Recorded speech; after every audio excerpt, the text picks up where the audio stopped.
TP. Case പ്രതികൾക്ക് ശിക്ഷാ ഇളവിന് നീക്കം. ടി.കെ. രജേഷ്, ഷാഫി, സിജിത്ത് എന്നിവരുടെ ശിക്ഷയിൽ ഇളവ് നൽകാനാണ് നീക്കം. Kannur central jail superintendent police report തേടി ജയിൽ സൂപ്രണ്ടിന്റെ കത്ത് പുറത്തുവന്നു.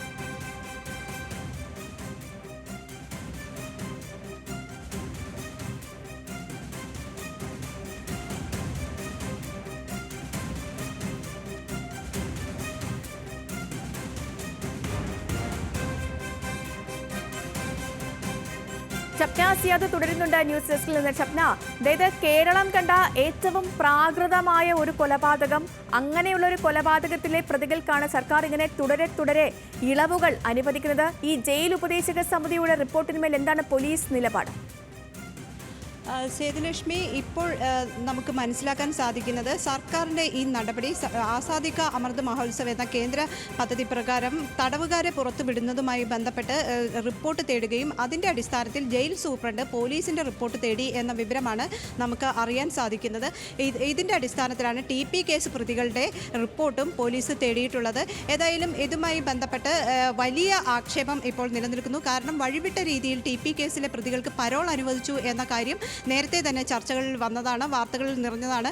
ഇത്തരത്തിൽ വഴിവിട്ട രീതിയിൽ പരോൾ അനുവദിക്കുകയും തുടർന്ന് ഇപ്പോൾ ശിക്ഷാ ഇളവ് നൽകാനുള്ള നീക്കം നടത്തുകയും ചെയ്യുന്നു. ഈ ശിക്ഷാ ഇളവ് നൽകാനുള്ള നീക്കം എന്ന് പറഞ്ഞാൽ അത് നിയമപരമായി നിലനിൽക്കില്ല എന്നൊരു വാദവും അല്ലെങ്കിൽ അതിൻ്റെ ഒരു നിയമവശം കൂടിയുണ്ട്. കാരണം കഴിഞ്ഞ ഫെബ്രുവരി 27-നാണ് ഹൈക്കോടതിയിൽ നിന്ന് ഉത്തരവുണ്ടായത്. ഈ കേസിലെ 11 പ്രതികൾക്ക് 20 വർഷം ശിക്ഷ ഇളവില്ലാതെ ശിക്ഷ അനുഭവിക്കണം എന്നതായിരുന്നു ഹൈക്കോടതിയുടെ ഉത്തരവ്. ഈ ടി.പി. കേസിലെ പ്രതികളുടെ ശിക്ഷ കുറഞ്ഞുപോയി, അല്ലെങ്കിൽ അവരെ ചിലരെ വെറുതെ വിട്ടിരുന്നു തുടങ്ങിയ കാര്യങ്ങൾ ചൂണ്ടിക്കാണിച്ച് കെ രമ ഉൾപ്പെടെയുള്ളവർ അപ്പീൽ സമർപ്പിക്കുകയും ഈ അപ്പീൽ പരിഗണിച്ച് ഡിവിഷൻ ബെഞ്ച് തന്നെ ഇവരുടെ ശിക്ഷ വർദ്ധിപ്പിക്കുകയുമാണ് ചെയ്തിരുന്നത്. അതുപോലെ വിചാരണ കോടതി വെറുതെ വിട്ട 2 പേരെ ഹൈക്കോടതി ശിക്ഷിക്കുകയും ചെയ്തിരുന്നു. ഈ ഹൈക്കോടതി ഇരട്ട ജീവപര്യന്തമാണ് 11 പ്രതികൾക്ക് നൽകിയത്. ഈ ഇരട്ട ജീവപര്യന്തം നൽകുമ്പോൾ തന്നെ 20 വർഷത്തേക്ക് ഇവർ തുടർച്ചയായി ജയിലിൽ കിടക്കണം, ശിക്ഷാ ഇളവ് ഇവർക്ക് നൽകരുത് എന്ന് ഹൈക്കോടതി വ്യക്തമായി പറയുകയും ചെയ്തിരുന്നു. സാധാരണഗതിയിൽ ഈ ജീവപര്യന്തം എന്ന് പറഞ്ഞാൽ നമുക്കറിയാം 14 വർഷമാണ് ജീവപര്യന്തത്തിൻ്റെ കാലാവധി. ഇത്തരത്തിൽ ജീവപര്യന്തം പൂർത്തിയാക്കിയാൽ സർക്കാരിന് പ്രതികളെ വിട്ടയക്കാനുള്ള ഒരു വിവേചനാധികാരമുണ്ട്. ഒരു പക്ഷേ ഇപ്പോൾ ഇത് വേണമെങ്കിൽ സർക്കാരിൻ്റെ വിവേചനാധികാരമായി വേണമെങ്കിൽ ഇതിനെ ചൂണ്ടിക്കാണിക്കാം. പക്ഷേ സർക്കാരിൻ്റെ വിവേചനാധികാരം എന്ന് പറയുമ്പോൾ തന്നെ ഹൈക്കോടതിയുടെ ഉത്തരവ് നിലനിൽക്കുന്നു ഇവരെ വിടരുത് എന്നുള്ളത്. അതുകൊണ്ട് തന്നെ ഇത് കൃത്യമായ കോടതിയലക്ഷ്യ നടപടിയാണ് എന്ന് വിദഗ്ധർ തന്നെ സൂചിപ്പിക്കുന്നുണ്ട്. ഏതായാലും സർക്കാർ ഈ കഴിഞ്ഞ ഫെബ്രുവരി 27 ഉത്തരവിനെതിരെ അപ്പീൽ സമർപ്പിക്കുകയോ അല്ലെങ്കിൽ അതിന് മേൽ എന്തെങ്കിലും മേൽക്കോടതിയിൽ നിന്ന് നടപടി ഉണ്ടാകുകയോ ചെയ്തിട്ടില്ല. ഈ ഒരു സാഹചര്യത്തിൽ എങ്ങനെയാണ് ടി.പി. കേസിലെ പ്രതികളെ വെറുതെ വിടുന്നത് അല്ലെങ്കിൽ ഇവർക്ക് ശിക്ഷാ ഇളവ് നൽകുന്നത് എന്ന കാര്യം ചർച്ചയാകുന്നത് തന്നെ ഇതുകൊണ്ടാണ്. കാരണം ഈ കേസുമായി ബന്ധപ്പെട്ട് നമുക്കറിയാം വലിയ രാഷ്ട്രീയ വിവാദമുണ്ടായ കേസാണ്. അതിനുശേഷം ഇതിൻ്റെ വലിയ നിയമ പോരാട്ടം നടന്നുകൊണ്ടിരിക്കുന്നു. ഇപ്പോഴും ഇതിൽ നിയമ പോരാട്ടം നടന്നുകൊണ്ടിരിക്കുന്നു. അതുപോലെ സർക്കാരിന് ഇതിൽ പ്രത്യേക താല്പര്യം, ഈ പ്രതികളോടുള്ള പ്രത്യേക താല്പര്യം കണക്കിലെടുത്താണ് ഇവർക്ക് വഴിവിട്ട രീതിയിൽ പരോൾ അനുവദിച്ചത് എന്ന ആക്ഷേപം നിലനിൽക്കുന്നു. ഇതിനിടെയാണ് ഇപ്പോൾ കണ്ണൂർ ജയിൽ സൂപ്രണ്ട് പോലീസിനോട് ഈ 3 പ്രതികളുടെ കാര്യത്തിൽ റിപ്പോർട്ട് തേടിയിട്ടുള്ളത്. കാരണം ഞാൻ മനസ്സിലാക്കുന്നതനുസരിച്ച് ഈ ആസാദി കാ അമൃത് മഹോത്സവ് പദ്ധതിയുടെ ഭാഗമായിട്ട് ഇത്തരത്തിൽ തടവ് പുള്ളികളെ പുറത്തുവിടാനുള്ള റിപ്പോർട്ട് എല്ലാ പോലീസിൽ നിന്നും അല്ലെങ്കിൽ ജയിൽ സൂപ്രണ്ടുമാർ തേടുന്നുണ്ട്.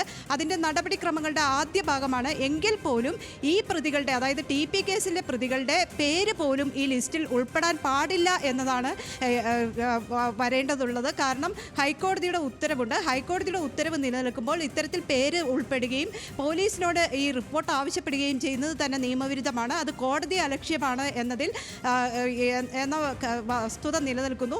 നിയമവൃത്തങ്ങൾ തന്നെ ഇത്തരത്തിലുള്ള കാര്യങ്ങൾ ചൂണ്ടിക്കാണിക്കുന്നുണ്ട്. ഏതായാലും ഈ കേസുമായി ബന്ധപ്പെട്ട് കെ രമ ഉൾപ്പെടെയുള്ളവർ ഇനി ഈ ഒരു നടപടിക്കെതിരെയും ഹൈക്കോടതിയെ അല്ലെങ്കിൽ മേൽക്കോടതികളെയോ സമീപിക്കാനുള്ള സാധ്യത നിലനിൽക്കുന്നുണ്ട്. ഏതായാലും ടി.പി. കേസിൻ്റെ നിയമ പോരാട്ടം ഇനിയും തുടരും എന്ന് തന്നെയാണ് ഇപ്പോൾ വരുന്ന ഈ വാർത്തയിൽ നിന്ന് നമുക്ക് വ്യക്തമാകുന്നത്. ഷപ്ന, അതെ, ഈ പറഞ്ഞ പോലെ അതായത് ഇപ്പോൾ ഈ പ്രതികൾക്ക് ഒരിളവും പാടില്ല എന്നുള്ള ഹൈക്കോടതി ഉത്തരവ് നിലനിൽക്കുന്നുണ്ട്. അപ്പോൾ ഈ നീക്കം അതെന്താണെങ്കിലും കോടതി ലക്ഷ്യം തന്നെയാണ്. അപ്പോൾ അങ്ങനെ വരുമ്പോൾ സ്വാഭാവികമായിട്ടും കെ രമ അടക്കം ഈ ഇരകൾക്ക് കോടതിയെ സമീപിക്കാനുള്ള ഒരു സാധ്യതയുമുണ്ട് അല്ലേ? അപ്പോൾ ഇനി ഇതെല്ലാം ഇറങ്ങുകയാണെങ്കിൽ തന്നെ, അതായത് ഈ ഒരു ഉത്തരവ് അനുകൂലമായി ഇറങ്ങുകയാണെങ്കിൽ തന്നെ, പ്രതികൾക്ക് അനുകൂലമായി ഒരു ഇളവ് ഉത്തരവ് ഇറങ്ങുകയാണെങ്കിൽ തന്നെ അതിൽ ഗവർണർ ഒപ്പിടേണ്ട ഒരു സാഹചര്യം വരില്ലേ? അദ്ദേഹം അതിൽ ഒപ്പിടും എന്ന് എന്താണെങ്കിലും തോന്നുന്നില്ല. അങ്ങനെയാണെങ്കിൽ വീണ്ടും ഒരു പോര് കൂടി ഉണ്ടാവില്ല, ഒരു സർക്കാർ ഗവർണർ പോരാട്ടത്തിലേക്കും കൂടിയൊക്കെ പോവില്ലേ? സേതുലക്ഷ്മി, അത്തരം കാര്യങ്ങളിലേക്കൊന്നും തന്നെ ഇത് കിടക്കും എന്ന് എനിക്ക് തോന്നുന്നില്ല. കാരണം ഹൈക്കോടതി ഡിവിഷൻ ബെഞ്ചിൻ്റെ ഉത്തരവാണ് നിലവിലുള്ളത്. ഹൈക്കോടതി ഡിവിഷൻ ബെഞ്ചിൻ്റെ ഉത്തരവ് നിലനിൽക്കുമ്പോൾ തന്നെ ഈ കേസുമായി ബന്ധപ്പെട്ട് കെ രമ ഉൾപ്പെടെയുള്ളവർ ഹൈക്കോടതിയെ സമീപിക്കുകയും ഇക്കാര്യം ഹൈക്കോടതിയെ ബോധിപ്പിക്കുകയും ചെയ്യും. അതുകൊണ്ട് തന്നെ ഹൈക്കോടതി ഏതെങ്കിലും തരത്തിൽ അനുമതി നൽകിയാൽ മാത്രമേ ഇനിയിപ്പോൾ ഈ നടപടിക്രമങ്ങളുമായി സർക്കാരിന് മുന്നോട്ട് പോകാൻ പറ്റൂ എന്നതാണ് ഇതിൻ്റെ ഒരു നിയമവശം. കാരണം ഇപ്പോൾ ഹൈക്കോടതി വ്യക്തമായി പറഞ്ഞിട്ടുണ്ട് 11 പ്രതികൾക്ക് ഈ സിജിത്ത്, അതുപോലെ ഇപ്പോൾ ഷാഫി ഉൾപ്പെടെയുള്ള പ്രതികളുടെ പേരുകളാണ് ഹൈക്കോടതി പറഞ്ഞിട്ടുള്ളത്. ഇവർക്ക് ഇരട്ട ജീവപര്യന്തം ശിക്ഷ വിധിച്ചു. അതോടൊപ്പം തന്നെ 20 വർഷം തുടർച്ചയായി ഇവർ ജയിലിൽ കിടക്കണം. ആ രീതിയിലുള്ള ഒരു ഇളവും നൽകരുത് എന്ന് ആ കോടതി ഉത്തരവ്, സാധാരണ നമുക്കറിയാം കോടതി ഉത്തരവുകൾ വരുമ്പോൾ അതിൽ കോടതികൾ ഇത്തരത്തിലുള്ള പരാമർശങ്ങൾ ചില കേസുകൾ മാത്രമാണ് നടത്താറുള്ളൂ. അപൂർവ കേസുകൾ മാത്രമാണ് ഈ ശിക്ഷാ ഇളവ് കൊടുക്കരുത് എന്ന് പറയാറുള്ളൂ.